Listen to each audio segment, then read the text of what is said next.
भी लीव होता है, जो दिया उसको हम क्या बोलते हैं, लीव्स अलॉटेड। ठीक, उसमें से जितना यूज किया कंपनी ने, सॉरी कर्मचारी ने, उसको बोलते हैं लीव्स अवेलेबल।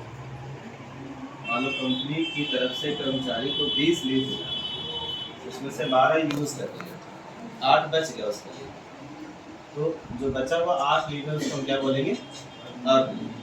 क्लियर? इसके बदले में फिर पैसा मिलता है। जो 20 छुट्टियां तो कर सकता था, लेकिन उसने छुट्टी कितनी करी, 8 दिन का तो काम किया ना उसने, उस 8 दिन का उसको क्या मिलेगा, कैश। तो उसको हम क्या बोलते हैं, लीव इन कैश। क्लियर? तो 8 दिन का कैलकुलेट हमें कैसे करना है, सैलरी देखना, सैलरी कितनी होगी, पर डे कितना है, उससे अकॉर्डिंग। क्लियर? और ये पैसे का आपको बताइए कितना परसेंट है।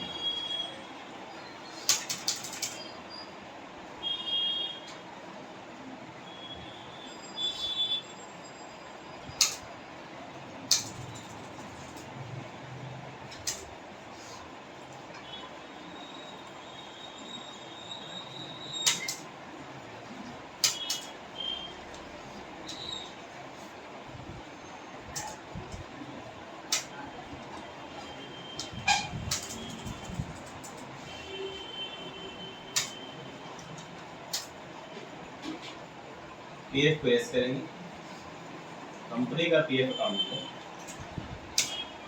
फिर ईएसआई को एस करेंगे, कंपनी का ईएसआई, एम्प्लॉयर नेम और डेजिग्नेशन एंड एम्प्लॉयर का address.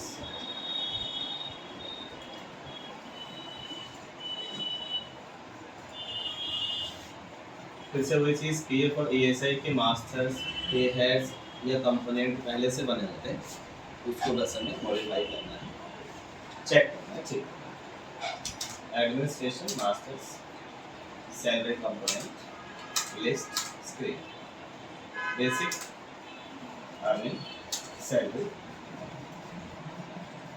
BA salary, HRA salary and absolute, transport salary and absolute. उसके बाद ये रहा आपका पीएफ जो है एम्प्लॉय के सैलरी से कटेगा, स्टैट्यूटरी डिडक्शन माना जाता है। और कितना कटेगा, बेसिक का नहीं बल्कि बेसिक प्लस डीए का। तो यहाँ से आपको ओनली बेसिक नहीं, इस पर क्लिक करके सेलेक्टिव कंपोनेंट सेलेक्ट करना है कि कौन कौन से कंपोनेंट पे कटेगा। तो मेरा बेसिक की 100% कर दूँ और डीए की 100%, दोनों के ऊपर 12% कटेगा। क्लियर? 15,000 रुपये तक सैलरी होगी। ठीक है? हाँ, मालिक का भी योगदान होता है, वो कितना होता है, टैग कंट्रीब्यूशन यस रहना चाहिए। कॉन्फ़िगरेशन पे क्लिक करेंगे, मालिक का योगदान यहाँ शो करेगा। तो मालिक का योगदान जो पीएफ में होता है वो 3.6 है, और ईपीएस में कितना चला जाता है, 8.3। ये दोनों अदर चार्जेस हैं जिसको आप 0.50 करते हैं। क्लियर? बस इतना करके अब हमें सेव कर। क्लियर? सेम काम ईएसआई, एम्प्लॉय के सैलरी से कटेगा डिडक्शन से।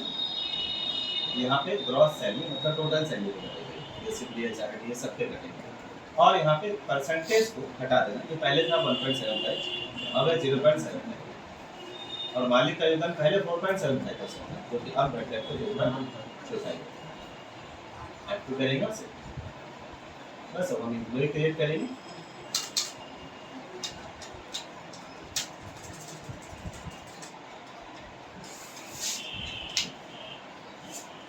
फिर यहाँ जब हम सेव करेंगे, हालांकि एम्प्लॉय का पीएफ नंबर,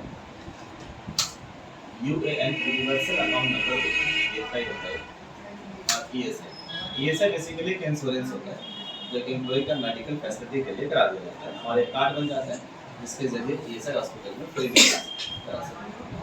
और पीएफ एक तरीके का फ्यूचर इन्वेस्टमेंट है, आफ्टर रिटायरमेंट या जॉब छोड़ने के बाद कभी पैसा आप निकाल सकते हैं।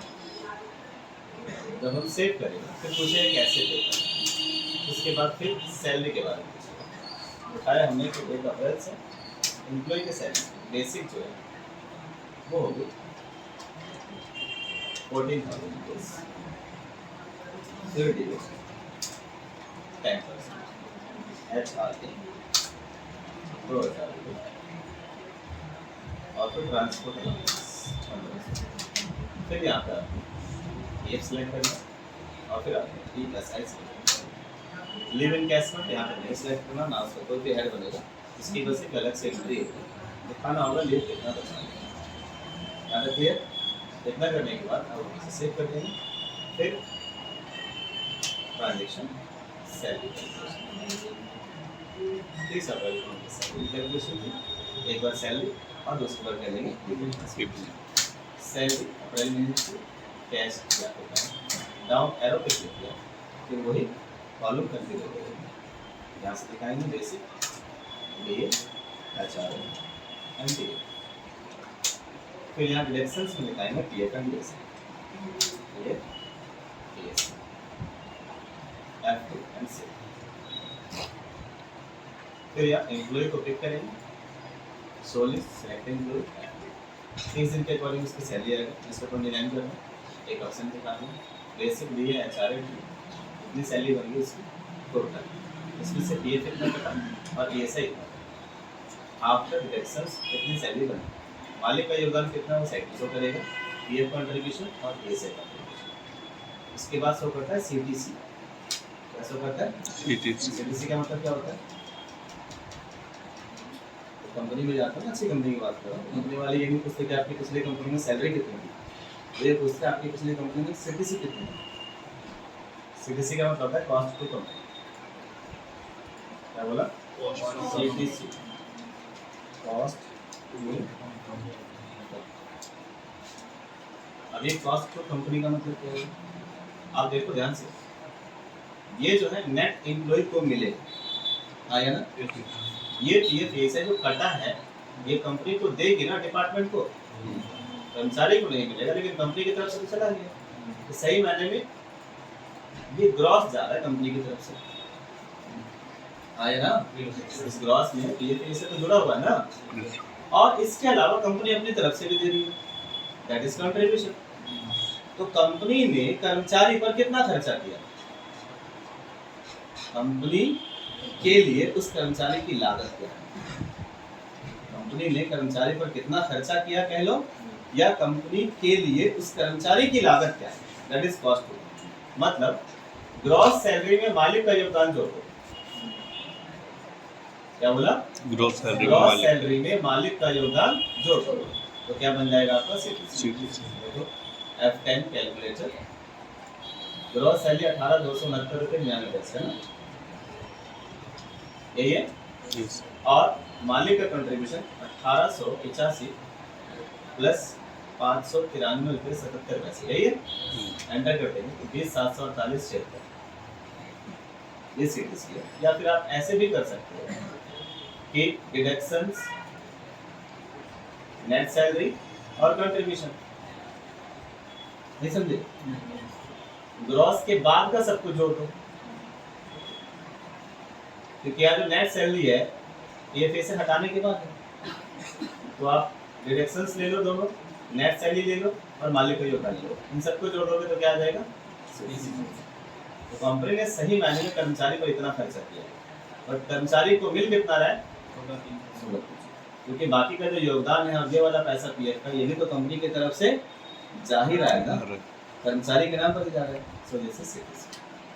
इसको हम बोलते हैं cash in hand, net salary है, इसको क्या बोलेंगे? कैश इन हैंड, जो कर्मचारी को हाथों में मिलेगा क्लियर कटने के बाद, F2 दैन से फिर से वही स्लिप निकालनी है, मॉडिफाई F2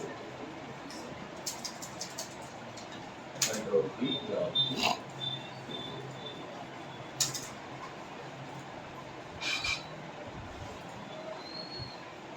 अर्निंग हो गई, डिडक्शंस और कंट्रीब्यूशंस।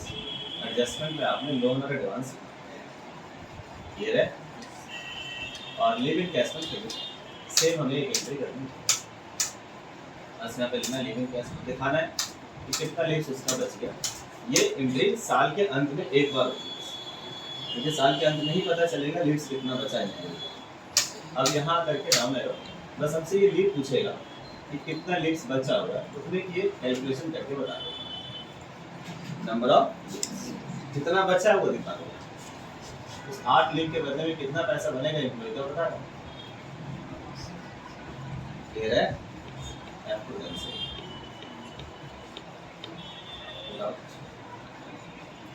ये आपका लीविंग कैश में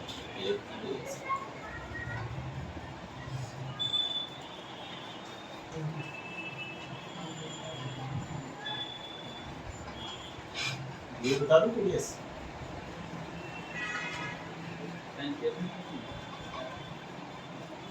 अलग से